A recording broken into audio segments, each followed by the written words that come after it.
Welcome to the pre-show, folks. Roger Rabbit, good to see you, brother. Glad you're here. We are all set up and ready to go already because I'm ready ahead of time. What can I say? What about whites and Palestinians, says Elvis. I don't know that everybody, because of political, I know you're just being lighthearted there, but all the political junk that's going on out there, nobody wants to talk about those similarities. It's only got to be similarities to who we feel were the oppressed. And the Native Americans certainly have a good case for it, for being oppressed. Not so much now, but in the conquering of the American West, which we talked about at great length. God, that's almost 3 years ago now. There's a whole series. If you go on my YouTube, back Bury My Heart at Wounded Knee. It's the series I did for, I think, 35 episodes. It should be about 7 weeks worth of episodes. So. Oh, thanks, Roger. Yeah, that letter, my daughters had me make that up and give it to them. And so it's pretty cool. They're my daughters, my older daughters, are taking the 3 younger kids to Disney World for Christmas. Well, early Christmas. So my daughter had it down to 37 days, I think, from now. Something like that. 37 days. Always on show topic. So we've got about a minute left and we go live over on the radio station, Odyssey Radio. Odyssey Radio, ODYSY radio.com. So my kids are upstairs and I was watching it with them a little bit, watching that Nicolas Cage movie where he played the real life guy that was trapped, one of the medical workers trapped when the buildings collapsed on 9/11. And my kids, my 2 daughters were out there. My son was doing something else, but they were watching it and they couldn't believe, that these things, they had heard about these things and never knew anything about it. And they wanted to watch that. So Rainey's up finishing that up with them. So I got to go dark and we'll be right back. Sit tight.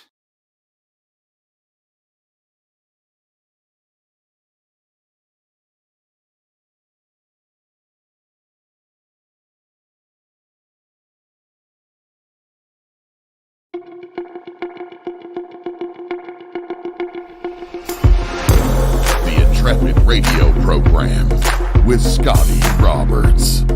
Intelligent talk.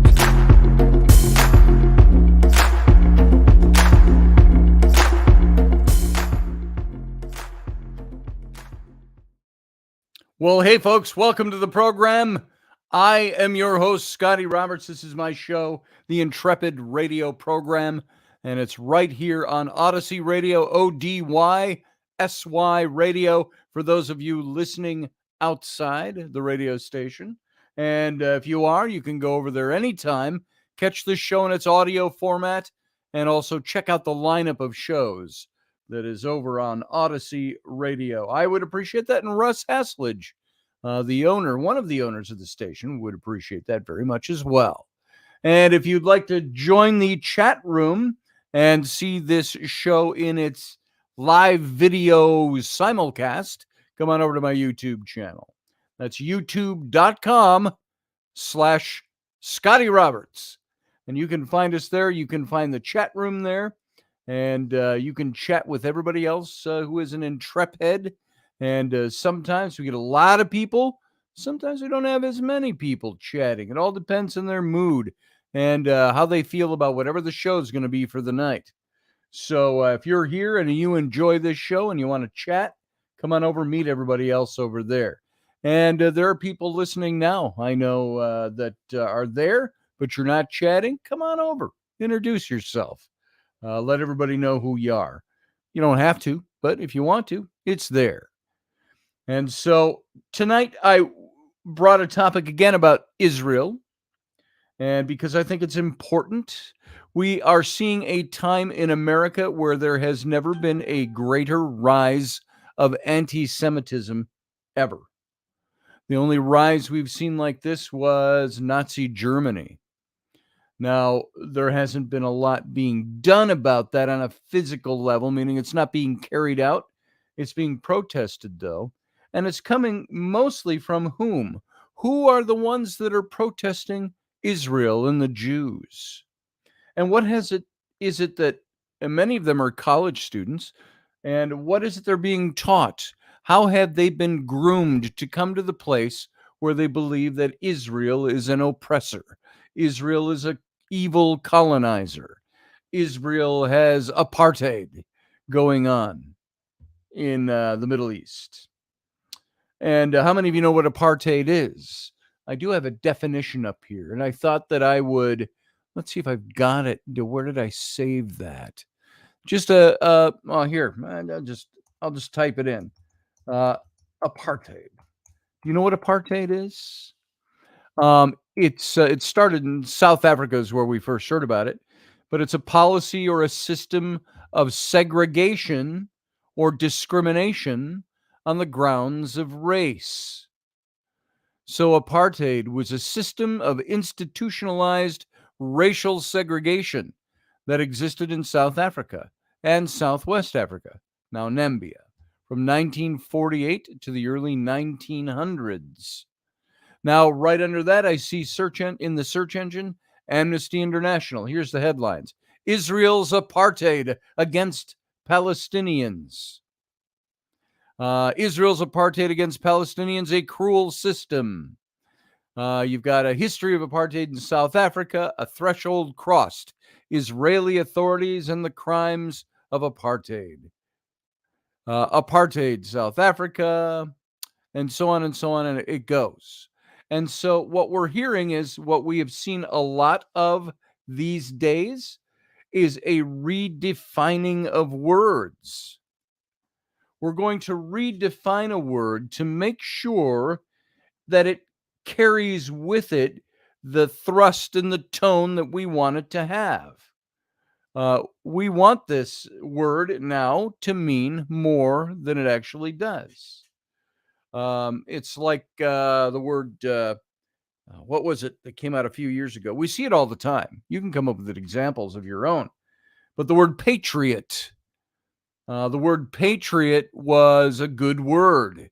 If you were a patriot in America, you were doing something good. You were standing up for your country. And now they've changed that because patriot started to become a word on the extreme left, the radical left, if you will, that is trying to describe people who are criminally conservative. If you look up right now, patriot, what does patriot say?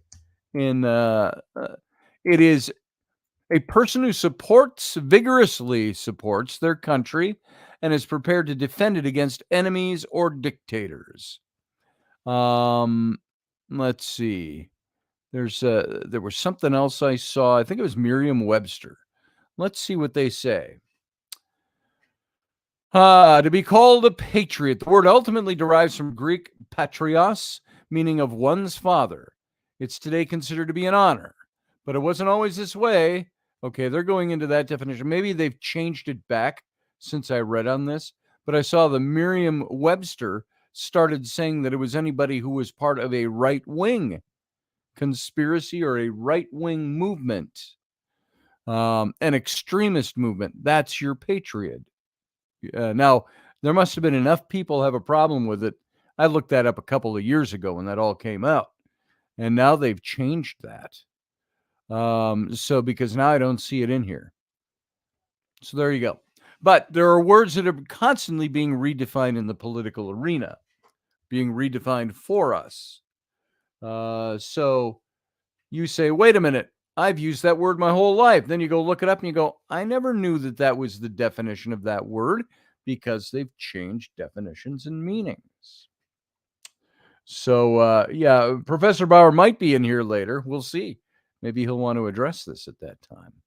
So, thank you for that, Roger Rabbit. Cool thumbnail, he says, for the show tonight. I will not take credit. I did not. It's not original art. It is AI art, but I took two faces, I melded them together is all I did. So it just facilitated the graphic design. Let's put it that way. So Roger says there's so much redefining of so many things in the world today.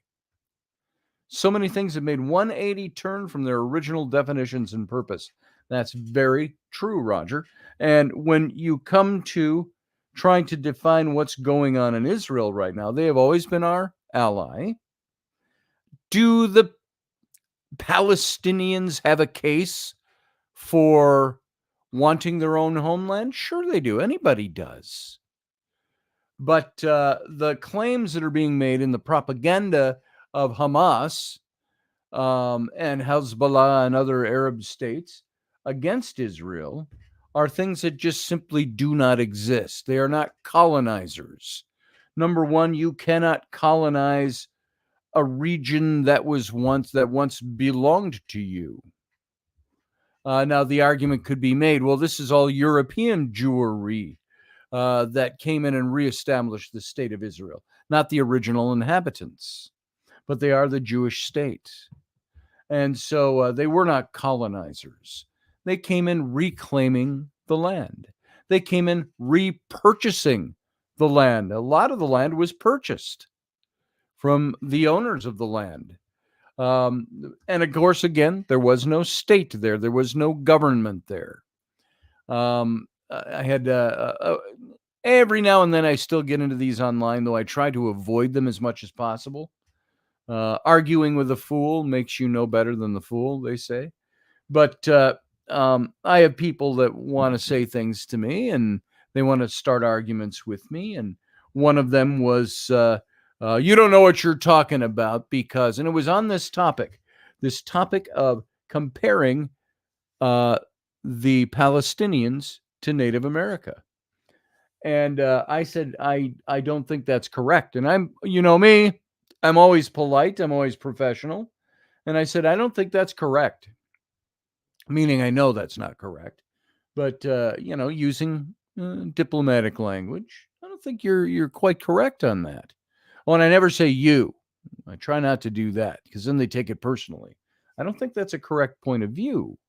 I said, Israel, when they came in, I said there was no nation there. Then they tried to bring up the Ottomans. Well, they were owned by the Ottomans. They were part of the Ottoman Empire until the British Mandate, the Balfour Declaration, and so on, in World War I era. And I said, the Ottomans weren't Palestinians. I said, if they were owned by the Ottomans, I said, that was not their country. That was Ottoman Empire country. They colonized Palestine. And so this goes on. And I've got something here. It's peeking out the side. And it's reminding me of this. I saw this the other day. And I think this is very interesting. Before Israel, there was a British Mandate, not a Palestinian state. Before the British Mandate, there was the Ottoman Empire, not a Palestinian state. Before the Ottoman Empire, there was the Mamluk Islamic Empire, not a Palestinian state. Before the Mamluk Islamic Empire, there was the Ayyubid dynasty, not a Palestinian state. Before the Ayyubid dynasty, there was the Crusader Kingdom of Jerusalem, not a Palestinian state. Before the Crusader Kingdom, there was the Arab Islamic conquest, not a Palestinian state. Before the Arab Islamic conquest, there was the Byzantine Empire. Guess what? Not a Palestinian state. Before the Byzantine Empire, there was the Roman Empire, not a Palestinian state. Before the Roman Empire, there was the Macedonian Empire, not a Palestinian state. Before the Macedonian Empire, there was the Persian period, not a Palestinian state. Before the Persian period, there was the Neo-Babylonian period, not a Palestinian state. Before the Neo-Babylonian period, there was the Neo-Assyrian period, not a Palestinian state. Before the Neo-Assyrian period, there was the old Babylonian period, not a Palestinian state.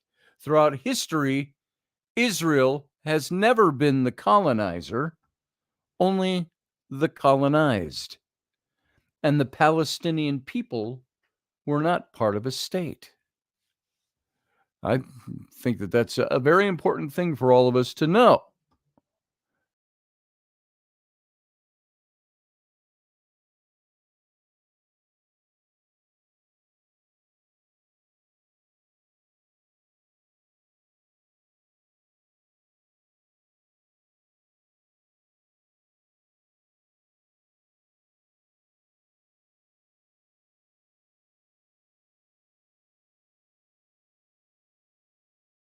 Self back in. No, maybe not. So there you go. Shout. You're supposed to shout at the point. Oh, yeah. You're supposed to shout point of personal privilege before making your statement to them. Yeah. Howdy. Hey, Ryan Gale. Folks, I don't know if I shut off for you, but I turned off that window where I had that stuff about the Palestinian state. And I turned it off. It says, you want to leave? I said, yes. And it shut this one down too. So now I'm back. So here I am in StreamYard. So hopefully there wasn't too, and of course there's a time lapse in there of about 30 seconds. So a buffer. So hopefully we're still there and you're going to find us again. So the Palestinians, as we know, did not exist as a state.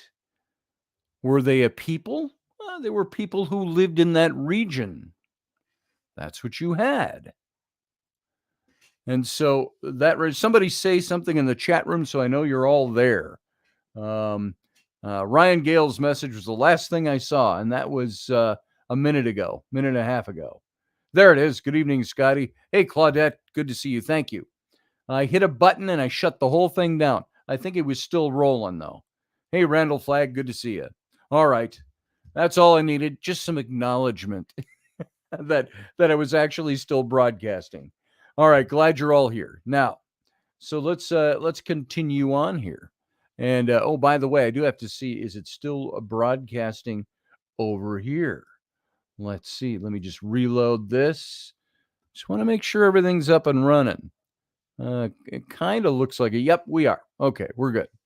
All right. Sorry for that technical snafu. Let's carry on. So the question I saw today, and I've seen it before today, it just came up again today, was about the whole Native American and Palestinian comparison that's being made. Just put in a search into Google and look up for comparison between Palestinians and Native America. And all you're going to find is a bunch of articles, a whole line of articles that are from one point of view. And that would be a point of view that wants to color Israel as an aggressor, as an oppressor. Which is the first time we've done this in this country since Nazi Germany. So Roger Rabbit is not here. I'm sorry, Roger. Hopefully you make it back. And so I wanted to look into this a bit, and I had to do a little more digging and found all kinds of things that were an opposing opinion once I got out of the agenda-driven search engine. And so why is it, do you think, that America now, we've suddenly become a nation that it seemingly wants to condone anti-Semitism? Anti-Semitism of the sort that comes out of claiming that Israel are the bad guys over there, when all they're doing is defending their right to exist. Israel is not colonizing Gaza. It's not colonizing over there. They're fighting for their right to maintain their lives and exist. They haven't colonized the Palestinians. As a matter of fact, there was the Saudi-Israeli I don't know if they're called accords or agreements that they were working on that got cut short because of Hamas coming in and murdering thousands of people in Israel, start launching this war. Don't get it wrong, folks. Israel didn't launch the war. Israel is waging war against those who committed an atrocity. Ask yourself what we as America would do if somebody came into our country and murdered over 1,000 people. What would be our response to that? We've seen it happen before. So, especially when there is a state that is behind it, not Hamas. Iran is behind Hamas. All the big powers are supporting somebody over there. Well, Saudi was the closest one to coming into accord with Israel. And that got cut short because of this whole fiasco. Fiasco is not even the word. That's just what came to my head as I was talking. Yeah, I fear we're going to find out too, Randall Flagg. I think we're going to find out in a big way. Right now, by the way, the current administration that is in, do you think that they have strengthened our military and strengthened our position in the world? Ask yourself that question. You don't have to answer it here. Do you think our position is strengthened in the world? Because right now, who'd you have? You had Faye Ray. That's what comes to mind. Old actress. The head of the FBI, Homeland Security. What the hell is he? He was saying just today that we should be very afraid of elements that are already in this country because of our lax southern border that have come into this country. And we could very well, he said, we're all geared up for another 9/11 to happen, whether the citizens all are aware of that or not. And he says, I think people need to know this. So, Randall Flagg, you're right. We're going to find out. Hopefully not in too devastating a way. This is not conspiracy theory. This is not warmongering or worrying. This is one of saying the same ones who murdered people in Israel launching this war are the ones that are calling death to America. Now, why do you think it's so important for our southern border to be strong? Our borders in general to be strong. Do you know that just last month they stopped 169 people at the southern border that were on the terrorist list? That's more than all that have been stopped there over the last 4 or 5 years, or the last 3 years. Each year, it has gotten worse since the current administration took office, because there is no protection and no security at the southern border. We have had, since the Biden administration started, over 2 million people come through our southern border into America, and they're let loose because there's no turning them back anymore. That was another one of the laws in trying to eradicate Trump, that they did away with certain laws and regulations that would have us turn them back. And I'm oversimplifying it here just for the sake of getting through it. So our southern border, we have a porous southern border. Not even porous. We have a wide open southern border. And you've got even appointees of this administration in place that are saying, and they're guarded. Even FBI dude was guarded language because of who put him in place. And he's saying, he says, we are primed for an attack. And a lot of it stems from the southern border and letting people into this country unchecked. So you have to think about that. You think about, this is why I think about who I vote for. Do I vote party? No. I only vote party if that party is going to do what I think is best for our country. Right now, the one that's in, that is not their goal. They might state that. They have different goals, different things they want to accomplish. I want to see us be safe and secure in our country.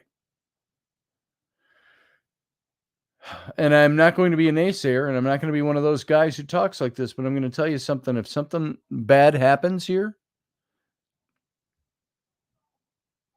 there's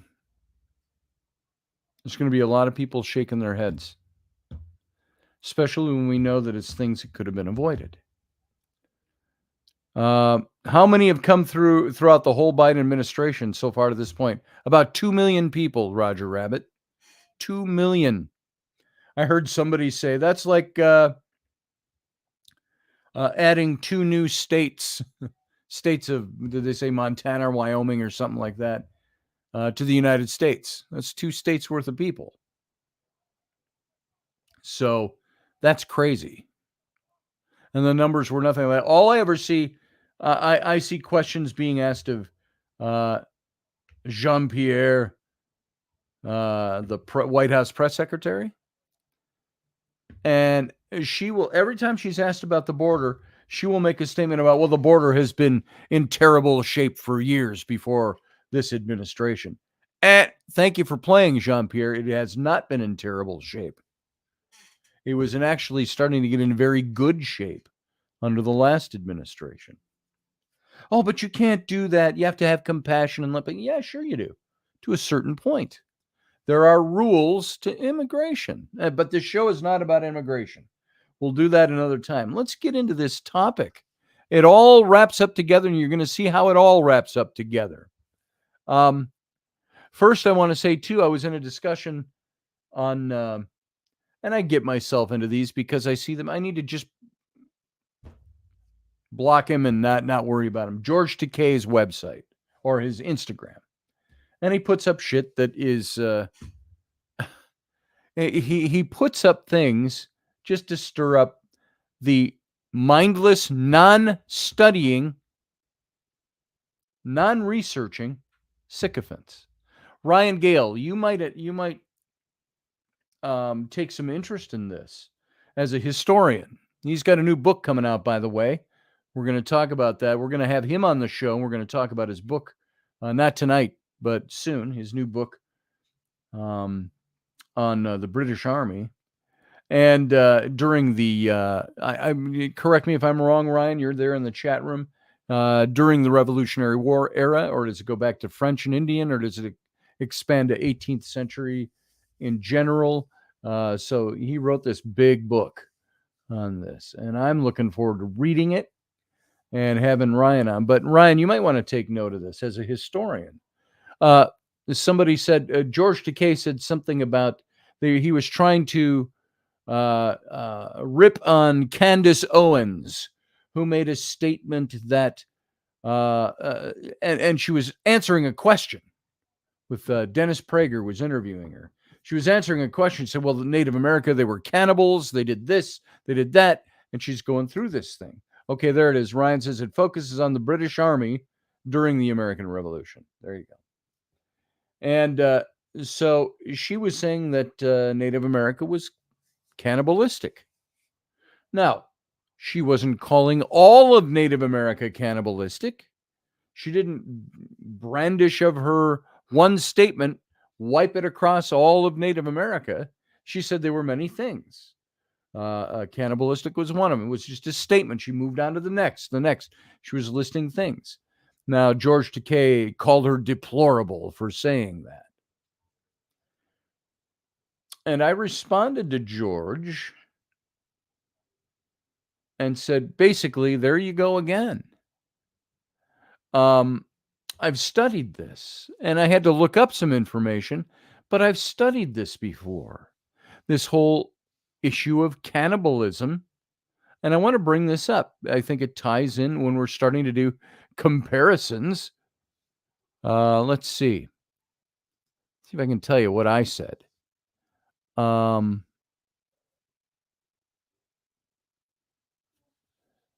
Here we go. Here's what I had said. I said, George. I said, is this yet another example of you not doing your research before attempting to use an out-of-context statement as fuel for your anti-conservative hate speak? He's a propagandist, and he is a activist against anti-conservative activist. I said Owens wasn't labeling every single indigenous person and or tribe as cannibalistic.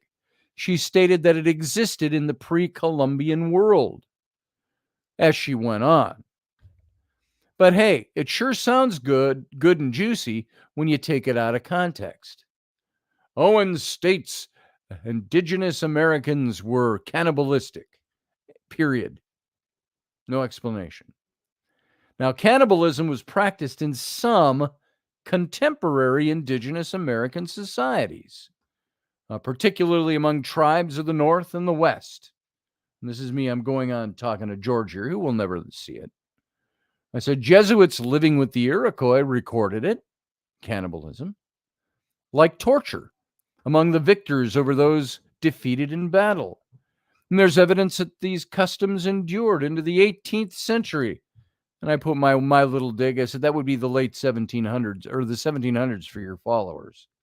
Because most of his followers, none of them, you can tell, none of them ever picked up a book or looked up anything to verify anything George says.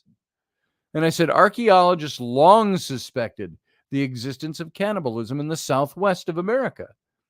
But the modern descendants of the Anasazi, the Hopi, the Zuni have a firmly entrenched moral code that forbids the practice. The tribes have insisted that their ancestors were not cannibals, and archaeologists have largely bowed to that belief.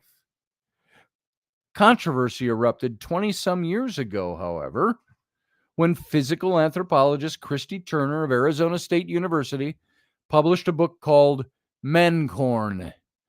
Not porn, Mancorn. Cannibalism and Violence in the Prehistoric American Southwest. And Turner argued that,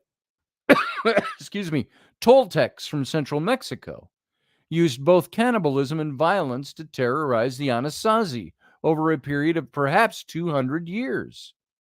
The practice had been filtered as a political tool that was used for expansion of an empire, as well as response to a drought and other conditions of nature and war. You need, George, a fact checker for your content. And whoever runs your social media, because your tendency to get things wrong is very high. And the even sadder thing is that you commit to spreading false information for the sole purpose of attempting to make another political ideology look as bad as you can get away with, trying to make them look. Perhaps start looking more inward than trying to sway the minds of people who you know will probably never fact check you. So that's what I wrote. Maybe wasted time, wasted words on somebody that's not going to look at it, not care. He's in his 80s. He doesn't care. He's going to say whatever he thinks and believes. Because he's out to promote for him, a higher political agenda. So this is exactly, by the way, what Hamas does. They are trying to achieve a political end, so lying is part of their propaganda toolkit. This is what I think George does. And other people. And so we've got the United States now has fallen into this trap of anti-Semitism. I'm going on with that. I'm moving on from George into what I was talking about here. There is conclusive evidence that Indian cannibalism was found. I'm going to see, and by the way, the Palestinian plight merits little comparison to Native America. And this is what I wanted to get into. Palestinian plight merits little comparison to Native American situation. And a challenging idea has arisen, which I've now heard on several occasions, and I've mentioned it already, the plight of the Palestinians being compared to the plight of Native America and Native Americans. And the comparison appeared at first in a column, and then it's been passed on to other newspapers. You can find it in almost every major news source will cover this. And it was made several times. It has been. It's being repeated over and over again, and you're seeing a lot of university students also mimicking this, tearing down posters of kidnapped children and people in Palestine or in Israel, tearing them down. That's their protest, some lame numbnuts said. It's my way to protest Israel's colonization. Well, he's wrong about the colonization to begin with, and he's wrong to tear down the posters. Why should those kidnapped people have to pay by your protest? So it seems to be a fairly common claim these days. But if you dig a little deeper, you'll find it's a severe distortion of reality, which ignores historical or contextual differences. I invite you, my listeners, to consider and challenge this whole notion. And after close examination, we're going to find that the idea of Palestinians being today's Native Americans is simply unfair, untrue, highly misplaced, and absolutely false. At its core, the comparison is based on this whole notion of indigeneity, indigenous peoples, the idea of being an indigenous person. And the idea being that Native Americans were the first people in the Americas and Palestinians were the first in Israel because they were there before Israel founded their state. And for the case of the Native Americans, archaeology and genetics point to this whole idea that human beings, specifically Paleo-Indians, crossed the Bering Strait tens of thousands of years ago. And they became the first humans to set foot on North American continent. And evidence supports the idea of static genetics, indicating lack of contact with other peoples until European colonization of America. And this is a good case for declaring the natives as indigenous. However, for the Palestinians, this is not the case. The Canaanites were accepted as the first civilization in present-day Israel until the Israelite conquest around the 10th century BCE. And the beginning of the 7th century AD saw the rapid expansion of the Muslim Arab Empire outside of the Arabian Peninsula, and thus the first Muslim Arab presence in the land of Israel was almost 1,700 years after the rise of the Israelites in that region. And it wasn't called Palestine when they did that. It was Canaan. And for the sake of argument and simplicity, let's pretend that the Palestinians are indigenous peoples, in the same vein that Native Americans are indigenous peoples. The comparison remains absolutely unfounded. The Native American tribes governed themselves for thousands of years, and they existed under self-rule until the Europeans showed up. Look at the Iroquois Confederacy. Look at the 7 nations that were here when our ancestors from Europe started colonizing here. Whether it be by the Ayyubids or the Mamluks of Egypt, the Ottoman Turks, the British, the Hashemite kingdom of Jordan, or the Israelis, the Palestinians have continually been under the rule of a foreign power. I'm going to tell you right now, my house right here, it sits on American soil. This is America. But it used to be Native American land. Whereas any house in modern Israel is on Israeli land, which used to be British land, which used to be Turkish land, and so forth and so forth and so forth, going backwards. And although the land was called Palestine, it was never truly Palestinian land. Another huge fallacy of the Native American Palestinian comparison is the method of land acquisition. The Native Americans did not see land as a commodity, as we do today. They saw the land as a living being. They viewed the European purchase of the land as a desire to join in the symbiotic relationship with the land. And that was in the best of cases. I'm sure there were a few greedy Indians too, but for the most part, this is the way Native American indigenous culture felt about the land. And the Europeans, however, saw land in much the same way as we do now, something to have and to own. You remember Pocahontas, the Disney cartoon. You think you own whatever land you land on. The earth is just a thing that you can claim. But I know every rock and tree and mountain and river has a life, has a spirit, has a name. So, there's kids' songs even speak of how we felt about the land. The Europeans exploited this misconception by extorting the land out of the natives. There were treaties that were made, sometimes at gunpoint, but the terms were often ignored by the United States, who was making the treaty. Native Americans were often shot for sport. Entire peoples, like the Yaqui, were slaughtered. Languages like Hichiti, Powhatan, and countless others were lost forever. Thus, this brand of extermination is simply absent from the Palestinian narrative. It does not exist. The Jewish land purchase in Palestine was a completely different situation. Jewish land purchasing began around the 1840s. Palestine was under Ottoman Turkish rule, and much of the land belonged to the wealthy and absent families in Damascus or Beirut.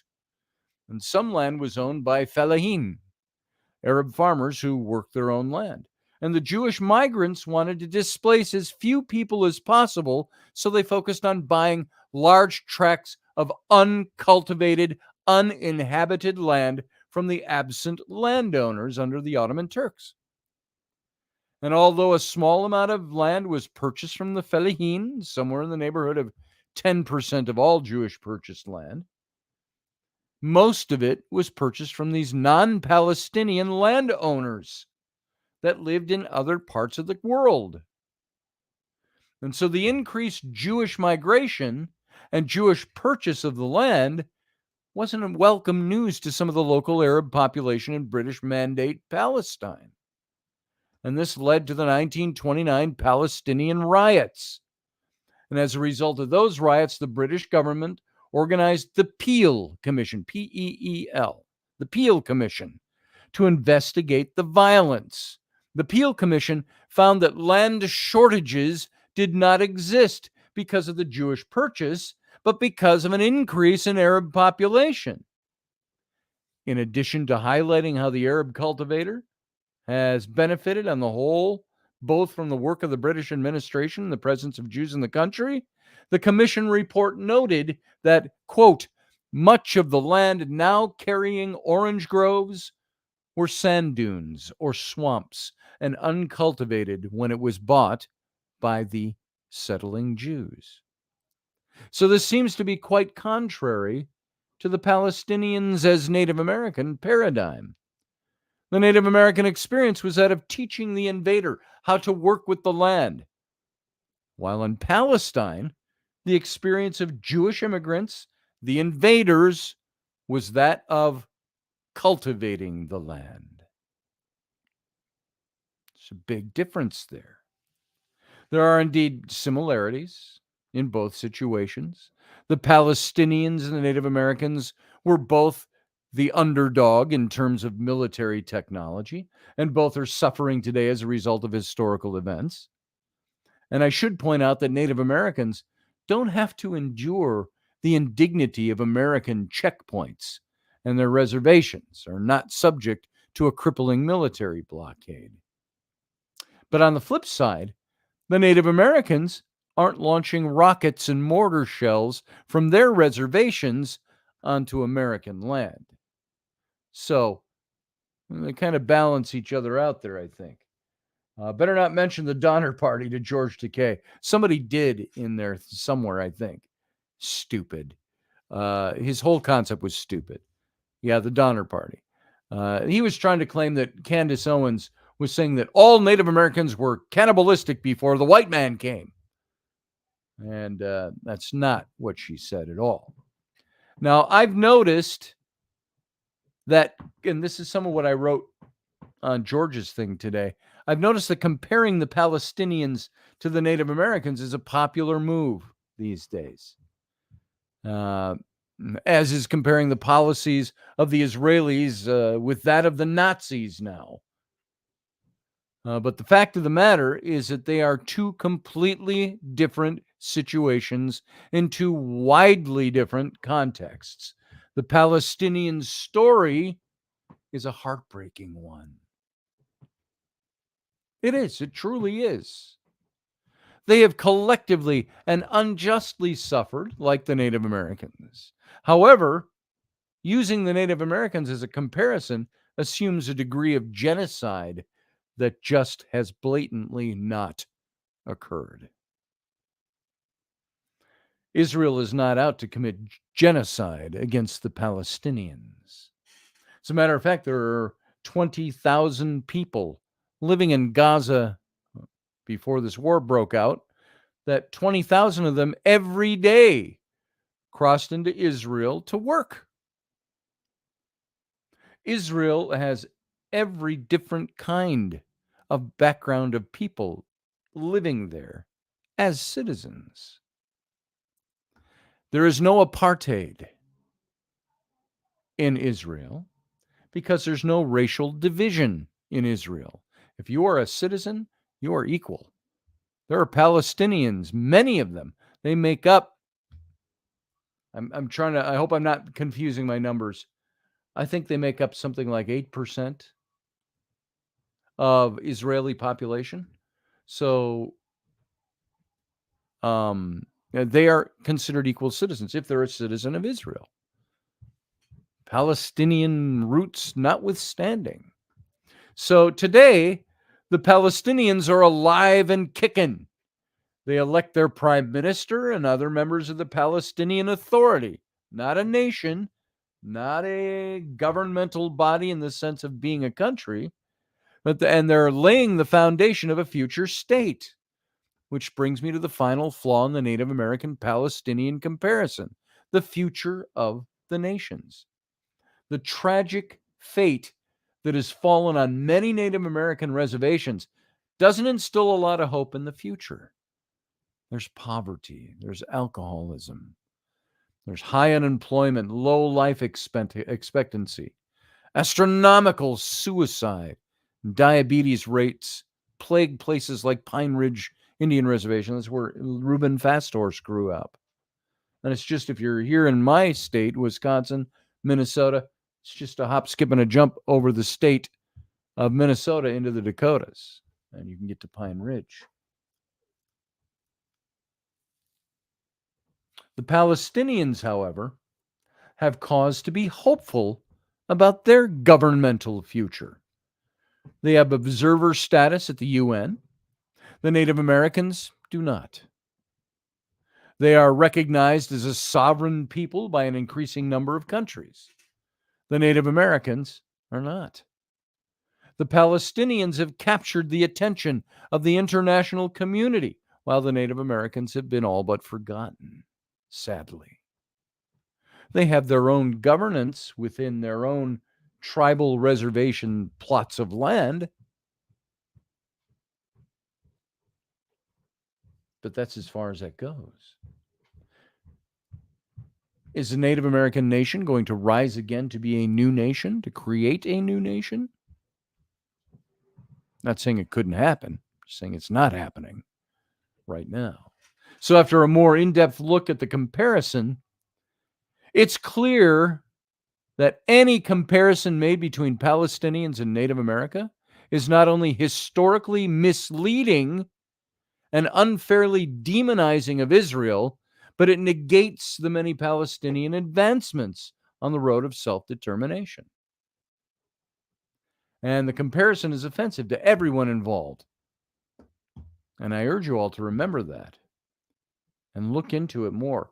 Did you know, by the way, that part of the Saudi-Israeli, again, I don't know if it's an accord or this alliance they're working on. Part of it is Israel was asked to make room for a Palestinian state. And Israel did not reject that.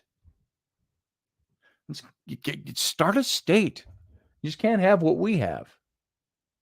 So, what are they going to do? We don't know. So, right now, the basic answer to this is there is no comparison at all. It's like I said in the header. I said zero comparison between the two. And by the way, throughout history, Israel's never been the colonizer. Remember that. They've never been the colonizer.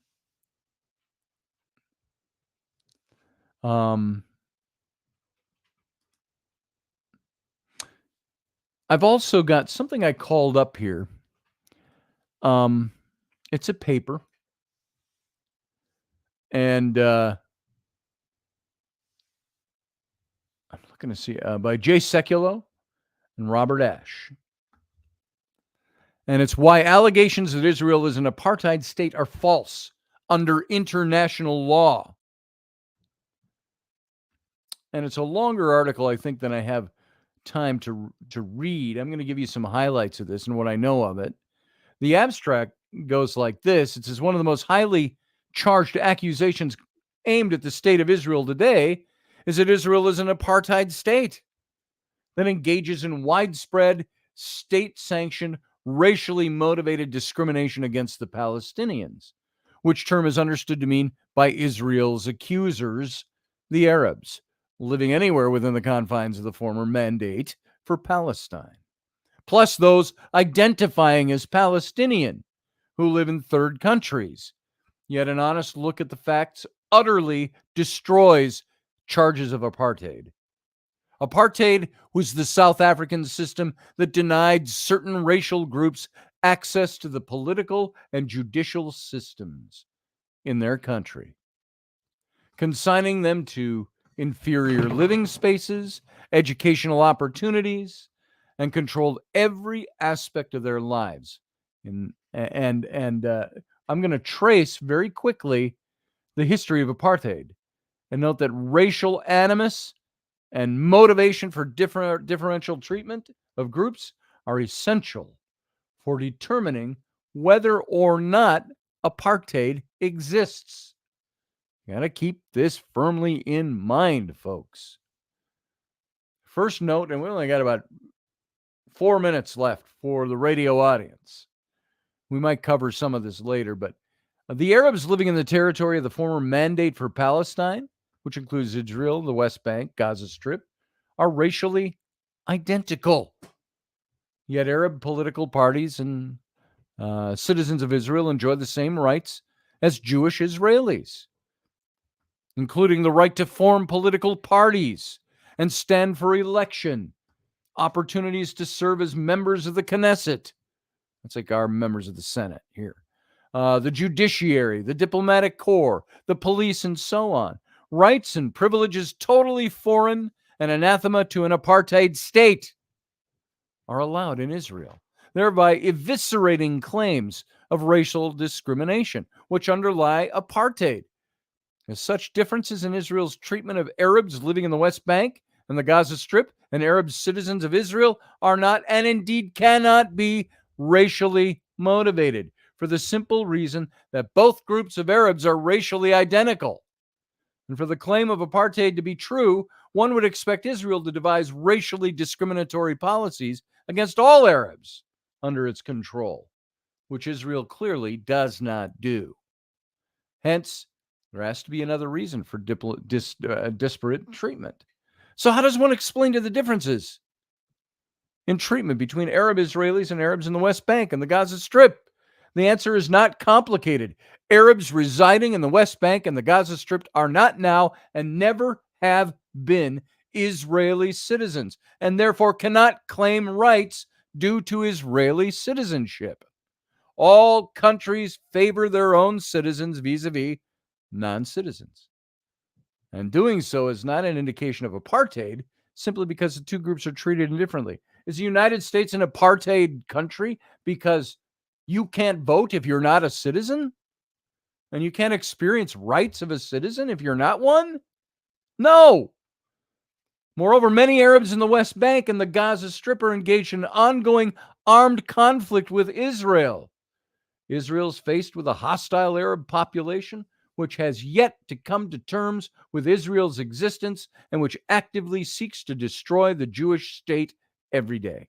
And that requires Israel to take certain measures for its national security. Because of the ongoing conflict, the relationship of Arabs in the West Bank and the Gaza Strip with Israel is governed primarily by the terms of the law of armed conflict.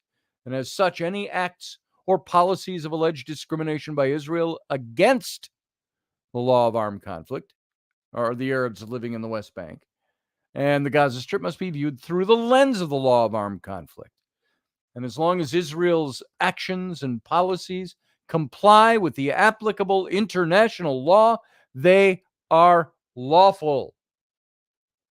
Israel's actions are based on well-recognized national security needs, not racial animus. And the bottom line is this: Israel treats all of its citizens, be they Jew, Arab, or Druze, equally before the law, irrespective of any racial or ethnic differences. And Israel polices regarding application of military law, administrative detention, defensive forces, measures permitted under the law of armed conflict. Accordingly, Israel's actions are the very antithesis of apartheid, which would put to rest the apartheid lie and propaganda once and forever and all. Boom, folks, there it is. We can discuss it in the after show. Right now, we got to get out of here on the radio. And all of those of you who are listening over on Odyssey Radio, you can come over here to the YouTube channel, join the chat room for the after show, The Captain's Cabin. Till then, live long and prosper.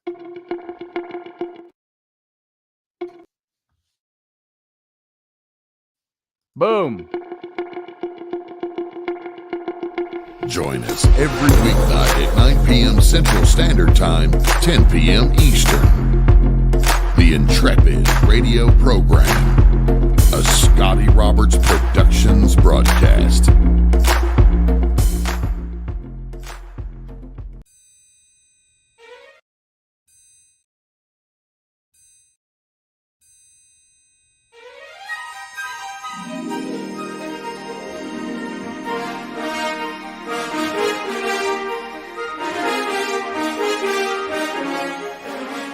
Hey folks, this is Scotty Roberts, and this is the Intrepid radio broadcast.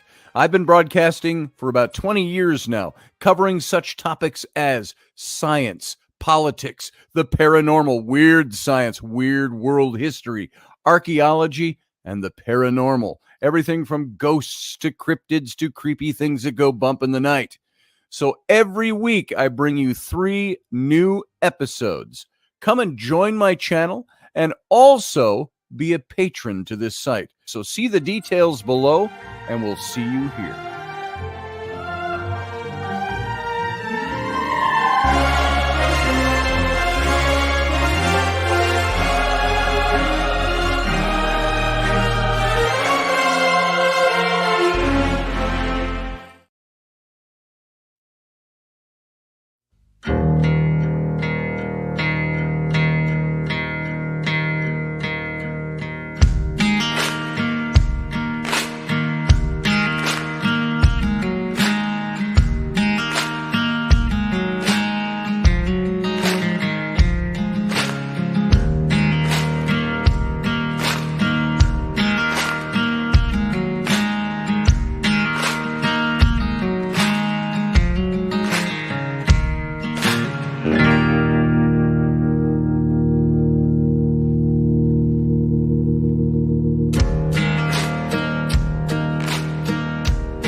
Well, welcome back, everyone. Welcome to the Captain's Cabin. I should talk in me pirate voice. Hey, welcome to the Captain's Cabin. By the way, thusly named by you, the listeners of this show, what, about 2 years ago? Something like that. We called the after show the Captain's Cabin.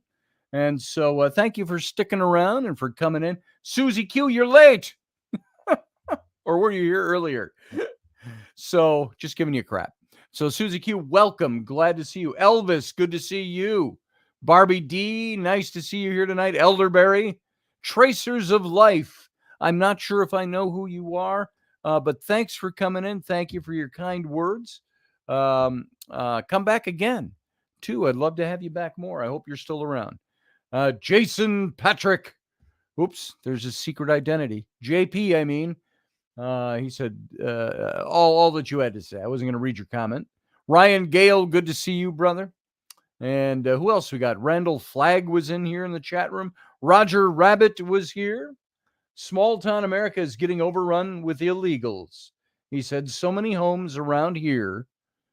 And I've been by your home. So not to your home, but I've been in that area. And I know where you are. So many homes around here are starting to have 20 plus southern border folk magically appearing and living in them. That's in Illinois, folks. Getting scary in the cornfields. Yeah.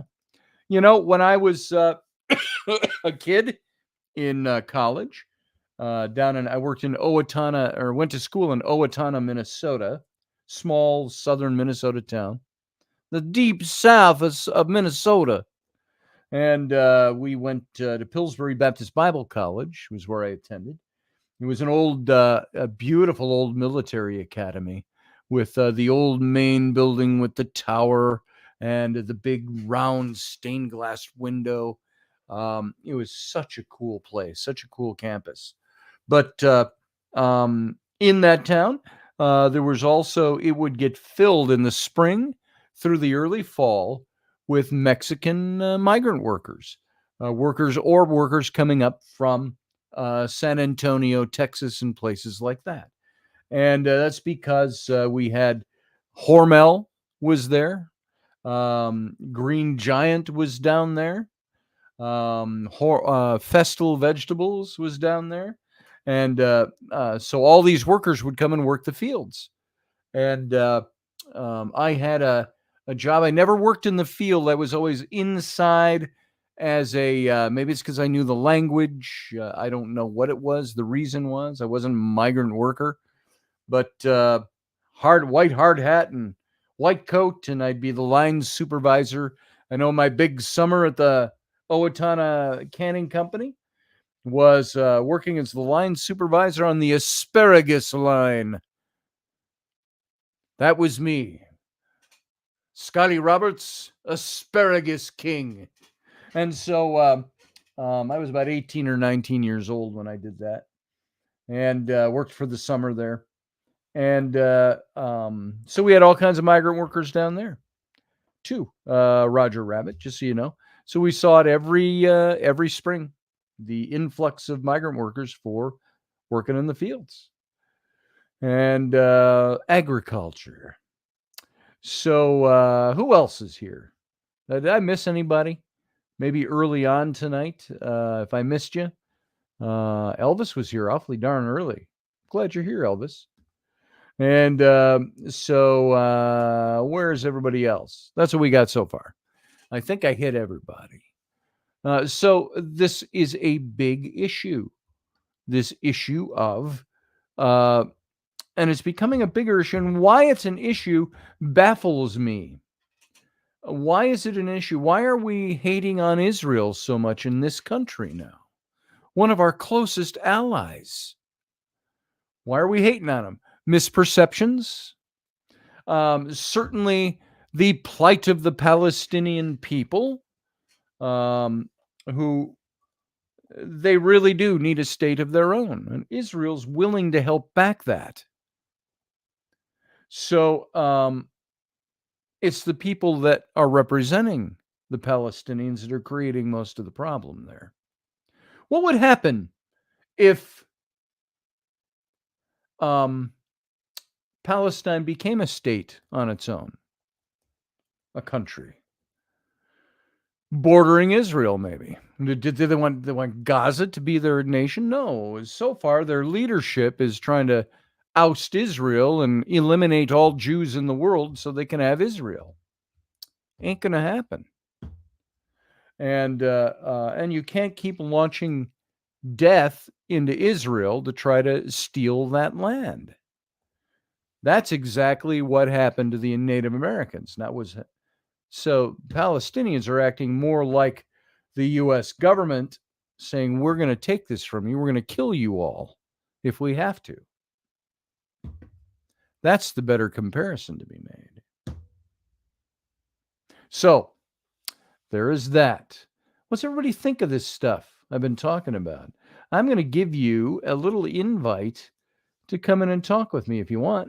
You can pretend what did Rush Limbaugh used to say? Don't be afraid to call it. I'm just a humble, lovable fuzzball. That's all I am. I have opinions, but so do you. So don't let your opinions hold you back. Come in and express your opinions if you want. That's what the captain's cabin is for. Talk a little bit. What does Susie say? Sharpen your tools, practice often. That's right. Are you thinking about that in America? What if we had to be armed in order to defend ourselves? What if we were living like most Israelis live? I know people who live over there. They say all the time, they're so used to hearing bombs coming or missiles coming over, but the Iron Dome takes them out. And they're almost unrattled by it because it's become so commonplace.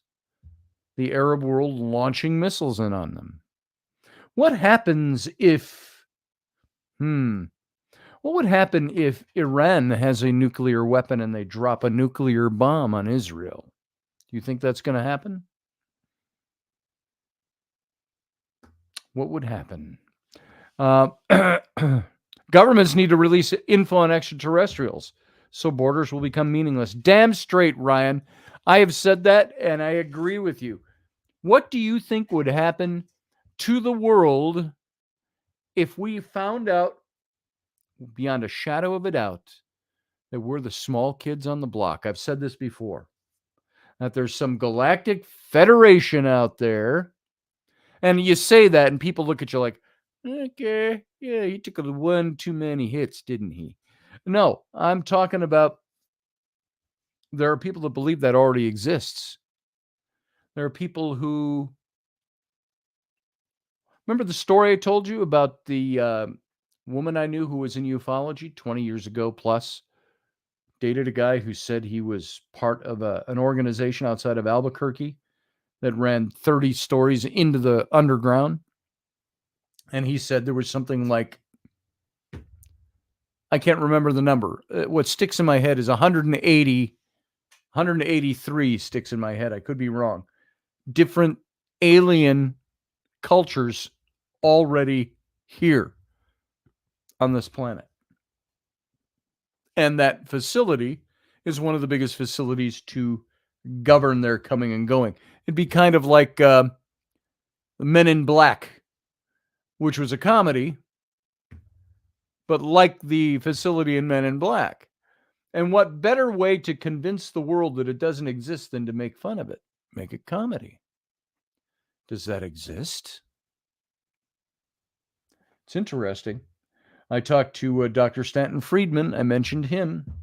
Look him up, Stanton Friedman, the late Dr. Stanton Friedman.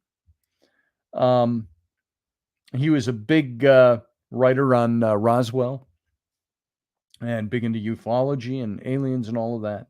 Very learned man. I asked him if he would check into this guy, and he actually interviewed this guy that made these claims. And he got back to me and he said, Scotty, he said, and he had a voice kind of like that. And he said, he says, this guy knows things he probably ought not know. He says, so the jury's out for me on him. He says, but he knows an awful lot. that normal people don't know. Does that mean what he was telling the truth? I don't know. A lot of stories behind him with my friend who dated him a little bit. And I gave you those stories a while back. But I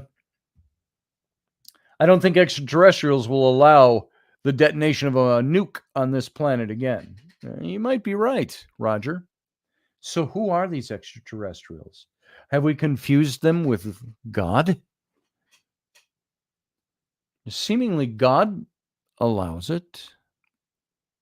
God allowed us to detonate a nuclear weapon in Japan at the end of World War II. Why did God allow us to do that? Hey, Kelly Bell. Good to see you. Just popped in. Ryan Gale says religions would also collapse if aliens made themselves known. Could be good, could be bad.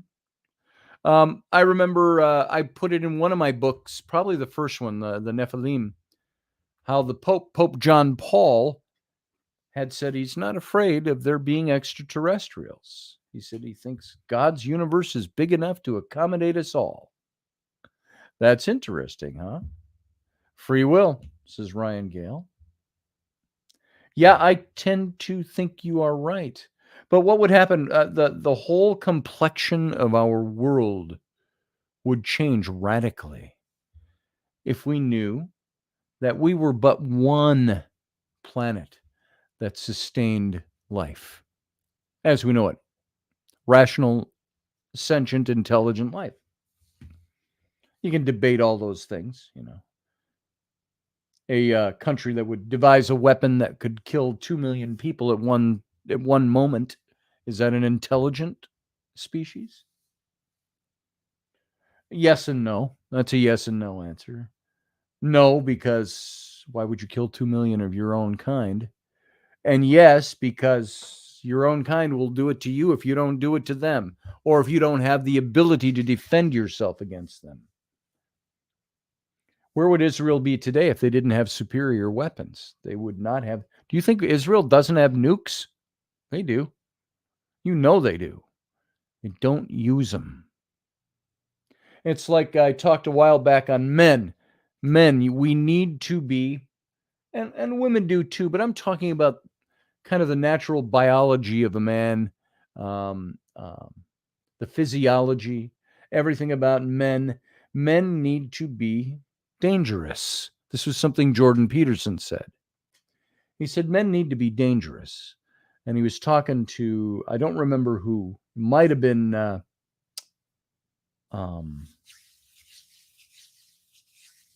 Jewish guy with a TV show. Bill Maher. Might have been Bill Maher. But he says, dangerous. What do you mean by that? What do you mean men need to be dangerous? And he said, dangerous but kept in check. We need to be dangerous. Those who would, because it's human nature, destroy us or attack us or subjugate us or hurt those around us or take from us, those people have to be aware that you as a man and your family are dangerous. Don't fuck with me, in other words. And why? Does it mean that you're going to go out there and live a dangerous life? No. It means you have to project the persona and the wherewithal that says, fuck with me and I'm dangerous. Just don't fuck with me. We're good. My family too. Hey, let's go have a beer. You know? Men need to be tough. You're right, Susie Q. We need to be dangerous people, but a dangerousness that's in check. It's only used if it needs to be taken out of that drawer. Ryan Gale says aliens would have to land in Central Park, like in Star Trek First Contact, for people to actually believe. Yeah, that's true. First Contact, I love that movie. That was so good. That was the first time I knew that Jonathan Frakes, who played number one Riker on Next Generation, he directed that movie. And it was phenomenal. From everything about the storyline to the music to the way he put that show together. Yeah. And why was it they went back in time? Of course, as you know, the whole time travel thing and plot twist. But how was it the Federation became born? Because one guy who was an inventor, Zephyr Cochrane, we saw him in the original series, by the way. The original series in the 60s, the episode entitled Metamorphosis, had Zephyr Cochrane. He was the inventor of the warp drive. Well, they took that character and they expanded on him 50 years later or 40 years later in this movie. And if he had not made his testing warp drive, leaving the atmosphere in a rocket and testing his warp drive, if he hadn't made it at a certain time on a certain day, according to this storyline, he would never have been seen by the Vulcans. The Vulcans detected a warp signature coming from this region of space. And they came and investigated, and sure enough, and they landed and they said, "Hi, we're Vulcans." And that started the rudiments of 200 years later, the Federation. So good stuff, great storylines, fun stuff. But put that into a real context. What would happen to us on this planet? What would happen to the Israeli, Palestinian, Hamas, Arab conflict thing if we were visited by representatives of a galactic federation somewhere else? It's an interesting question. Those, who believe in biblical prophecy would say it's never going to happen because that doesn't fit God's biblical prophecy plan. Well, I think prophecy tends to be a little up in the air. And everybody's worrying about prophecy now because of what's going on in Israel. The whole world, it was prophesied, the whole world at the end times would move on Israel. Are we seeing the beginnings of that? It's interesting. That's the final conflict, though. That's the final battle, the Armageddon. There's supposed to be the rise of the Antichrist figure who comes into play, a political figure. It's supposed to take place. The Jews are supposed to be able to rebuild their temple in Jerusalem. They can't build it on any other site than where the Dome of the Rock sits. So it would have to be somebody who has the power to give them that. Will that happen if the Palestinians are granted statehood? And they move something like a historic, would they move a historic landmark like the Dome of the Rock to another place? Allow Israel, it becomes Israel's. Jerusalem becomes Israel's. Once again, lock, stock, and barrel. And they can do what they want there. It'd be interesting, huh? So what's going to happen? What do you believe about biblical prophecy? It's a big question. And there are, for me, I was just talking about this with somebody the other day, those tendrils of the old faith system that I operated under, that I believed in. I don't believe in so much anymore. But escaping the tendrils of that is difficult sometimes because they ran deep. Rooting them out. Do I want to root them out? Am I right to root them out? Or am I wrong? So I have a mishmash of beliefs. And my friend Andy Dabbs today said to me, he says, we were talking about religion and stuff, some things he was exploring. And he says, "You're not really anything right now, are you?" And I said, and I kind of found myself going, well, I'm something. And I told him, I think, I'm probably more Christianized than you might think. Christian in my heart, maybe. I said, I have questions. But there's all that stuff. We're all allowed to question those things. And I question them. And that's a lot of what we talk about on this show. So I was recommending to him an archaeology show, and I'll recommend it to you too. Go over to YouTube. I like to watch YouTube when I'm in my spare time or when I go to bed at night. To keep it quiet because Rainey's sleeping. But I like to watch Exploration Bible. I think that's what it's called. It's an archaeologist. He's an American archaeologist. He lives in Jerusalem or in Israel.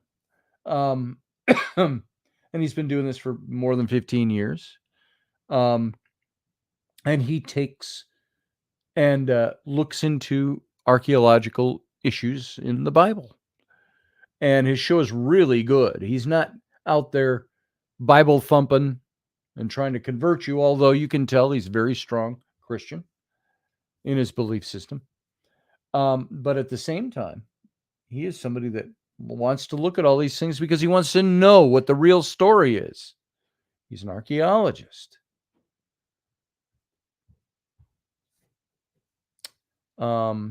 He did dismantle Mormonism a little bit in one of his episodes.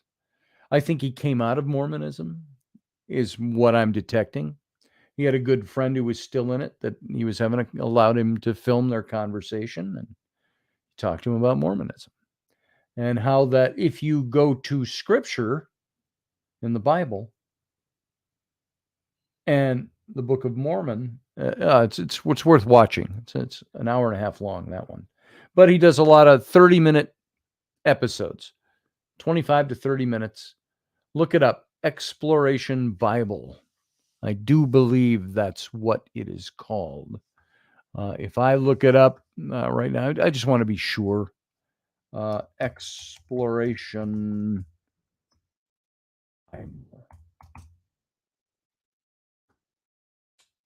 videos. I thought it was in YouTube.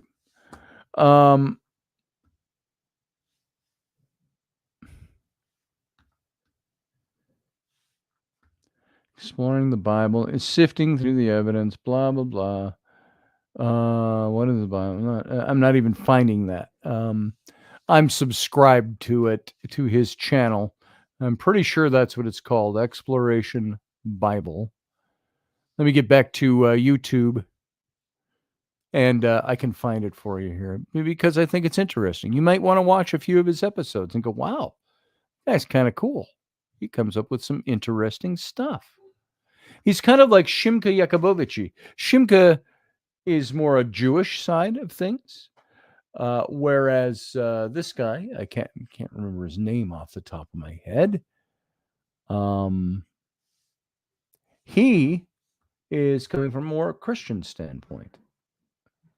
Let's see if I can find him. I'm gonna do a little bit of search here, see if I can come up with him. I got to go into my history, I think, over on YouTube. History, my videos, your video, library. That's what I want. Library, not history. Well, this is so different than when I'm scrolling through on TV. My subscriptions, maybe, huh? I just subscribed to this guy. Blah, blah, blah. Bear with me. I know this is an exciting, riveting radio at the moment, but let me find this because I think you'll like this. It goes along with the kind of stuff I like to talk about on this show. See, now I'm way back and I'm not finding it, even in my subscriptions. What the hell? So, my subscriptions, my history, clear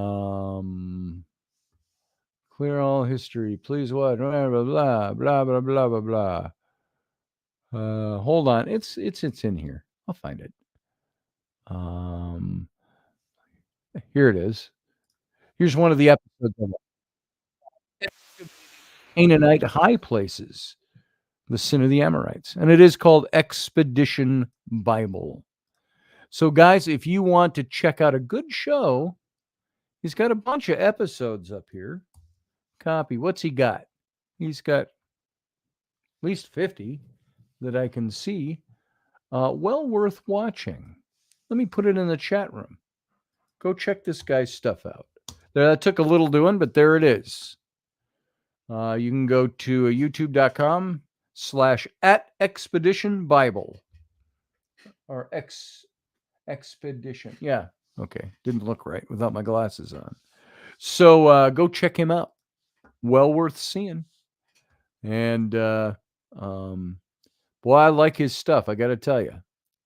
So I'm going to see how many he's got here. He has in all of his videos. It doesn't tell you there.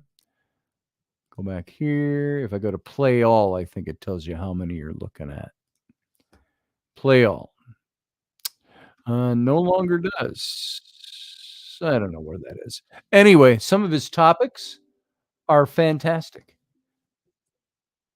He's looking at the Exodus Pharaoh, which, by the way, happens to be the same guy I think is the Exodus Pharaoh. And he's got historical, archaeological reasons for why. He's got Search for the Tower of Babel, the resurrection of Lazarus, the star who will come from Jacob, the oldest copy of Scripture ever found, King David's tomb, sulfur balls at Sodom and Gomorrah. Is this where Jesus was tried by Pontius Pilate? Place in the old walls. Jericho unearthed, evidence about ancient Israel discovered in Egypt. Cave inscriptions. 10 lost tribes. Did they really exist? Were they really lost? He asks. Searching for the earliest mention of Israelites. Prophet found through archaeology. Evidence for giants in the Bible. Exploring Babylon and the prophecies against Babylon. And so on and so on and so on. Jericho unearthed, the test of a prophet, the Jesus tomb, the Talpiot tomb, and why he thinks it's a bunch of bunk. And he's got his reasons for it, and he presents his reasons. So good shows, something good you'll enjoy, and I think you'll get a lot of information out of his stuff. Roger says, my dad watches YouTube on his phone for 5 hours a day, but he will not create an account and subscribe to anything. He goes to the website on his phone, searches the shows each time. No YouTube app available even. He's about my age, isn't he? You make him sound like he's an old duffer that does that kind of, oh, I'm not going to do that. He's probably not even my age, I'll bet. Because you're a young pup, aren't you, Roger? So, no offense to old people, but he sounds like an older guy when he does that. I don't need to have cable. I got an antenna. So, anyway, you get it. So that's a good show. I highly recommend it if you're into that kind of stuff. And this guy presents, he's got a book he did. It's loaded with photos. I think it's called When God Came Down is the name of his book. And I'm going to just look it up on Amazon. It's really looks good. I haven't purchased the book yet. But because I love his shows so much, everything he does in his shows is stuff he's also covered in his book. He's got a new one coming out too. When God Came Down, I think is the name of it. Where God Came Down. Joel Kramer is his name, this archaeologist. The title of the book is Where God Came Down. It's a hardcover book. It's a long link. They always are. But if I copy this and I go over to the chat room, if you want to go look up his book, boom, huge long link. There it is. You can copy that link. I think you can actually shorten that. you can go to you can make those shorter links by going pinning down la la la la la la la. I think you can end it right here, but I'm not positive. You can make it a shorter link. Let me try this. I'm experimenting during the show here. But if you are at all interested in Bible history, Bible archaeology, this is the guy. Yeah, this link will work. Here's a shorter version, slightly shorter version of the link. Just go to this one. Boom. It's now in the chat room. So copy that link, paste it, and you can go see it. So well worth looking at. I would love to interview this guy. We used to do a lot of interviews on Intrepid Radio, and because I have that glitch in my system that won't allow me to broadcast a guest until we're off of the radio station, I would have to do it in pre-record. Now, I pre-recorded before. We had one of my favorite guests. I had two really favorite guests. One of them was Dr. Eilat Matzar. She is an archaeologist in Israel. Her father or grandfather, Benjamin Matzar, was a big archaeologist in Israel. And she's an Israeli citizen. And she's been working for years uncovering David's palace, David's citadel in the old city of David, which Israel was known as the city of David. And it's just, if you look at Israel now, all laid out. You got the Temple Mound there that faces the west, and the Mount of Olives and all that. And you go down south of, well, it would be, am I doing it the right way here? Yeah, for you to see what I'm picturing. Just down south, the Temple Mount, and right away is Mount Ophel. It's this long, narrow, oblong. It's the old city of David. And David's palace and the citadel were just underneath, south of the temple, what became the Temple Mound. And so she's done a lot of work there. She got on with John Ward and I back in 2014. Might have been 2013 or 2014. And we pre-recorded this show because it was, she got on at 5 a.m. in Israel. No, so it was live. It was live broadcast. I take that all back. Because we were 9 o'clock Sunday nights. And she got on with us, which was very, very cool. And talked with us. And she was so gracious. And it was so fun to have her on. I also had on as a guest, she wrote the book, I still have it up here.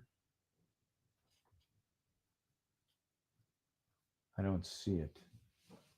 I don't know where what shelf I have it stashed on anymore. She wrote the book about Hatshepsut. Now I'm spacing her name. It's called The Woman Who Would Be King by, it's right on the tip of my tongue, Kara Cooney. And she came on with John Ward and I back in, I think 2014 or 2015. She was on with us when her book came out. Fantastic. Avatar says, because the Palestinians aren't talking about the Mongolian imposters, they're talking about the true native, indigenous, aboriginal Americans, FBA. Look up the meaning of aborigine to get a clue. I have no idea who you are, Avatar, what the hell you're talking about. You can tell us a little bit more, but I know what an aboriginal is. I know what indigenous means. I also know what colonization means. I also know what apartheid means. You know what, Avatar? I don't say this very often except on this show. Where else can I toot my horn? I've been studying Israel for 40 years. Started as a theological study and ran into all my study.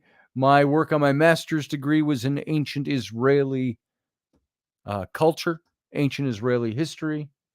So, Avatar, if you got something to say, it sounds like you don't type this stuff out very often. Or if you do it, you flash and then you leave it and run, because it doesn't make a whole lot of sense. Look up the meaning of aborigine you've got to get a clue. A clue of what? Of what aboriginal means? I know what aboriginal means. Why do I need to know what aboriginal means? You said the Palestinians and you misspelled it. Palestinians aren't talking about the Mongolian imposters. They're talking about the true native indigenous aboriginal Americans. FBA. Look up the meaning of aboriginal. Okay. Aboriginal Americans? Wouldn't those be the Native Americans? So Aboriginal applies to Australian Aboriginal only. Yeah, you're right about that, Elderberry. Except I've seen it used to talk about even our own Native American culture here, the Aboriginal culture here. So Avatar, don't do a flash in the pan and drop a comment and leave. Come in and explain yourself. Might gain a little respect if we can learn something from you. I can't learn anything from what you put up because I don't know what your point is. So who's the Mongolian imposters? The Palestinians aren't talking about the Mongolian imposters. They're talking about the true native indigenous aboriginal Americans. Okay. What about them? What do aboriginal Americans have to do with what the Palestinians are talking about? You lost me. So there you go. I suspected when I read that you aren't serious about having communication. You're serious about throwing out a point. If I'm not mistaken, you might even support Hamas for all I know. So there you go. You can let us know. Free to let us know. I find that people that want to argue that point and then block you right away or don't say anything else generally are people that are not worth your time. So, boom. So there you go, folks. What else we got? It's 10:40. And you know what? I think we're going to start wrapping it up since we don't have any heavy-duty conversation going on in here. It's someone who thinks their race was here first. Yeah, I get that, Elderberry. The Avatar obviously believes their race was here first. They probably were in America. Now, there's not much argument about Asiatics that came over and settled in North America, but there's also new science that says not all the genetics say they came from Asia. Some interesting stuff. So, but yeah, no matter what way you slice it, they were here first. They were here for thousands of years before white men settled here.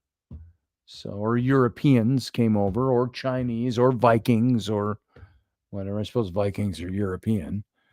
So he's showing a socialist fist, communist possible. I don't see that. So, is it in his little avatars there? I can't see him. Viking 2. Yep, Viking 2. So anyway, let's leave it at that for tonight. I hope you enjoyed tonight's show, and I hope you'll be back on Friday for a new show. I don't know what we're going to do on Friday yet. We'll decide on Friday afternoon. Sometime between now and then, I'll figure out what we're going. The Clovis people. Yes. The Indus Valley migration and the Clovis people and yada, yada. So, folks, let's get out of here. Let's skedaddle. All of you, thank you for being here. Thank you for being part of my life, part of my show. Thank you for letting me do what I do here. And you know what? We'll catch you on Friday. So live long and prosper.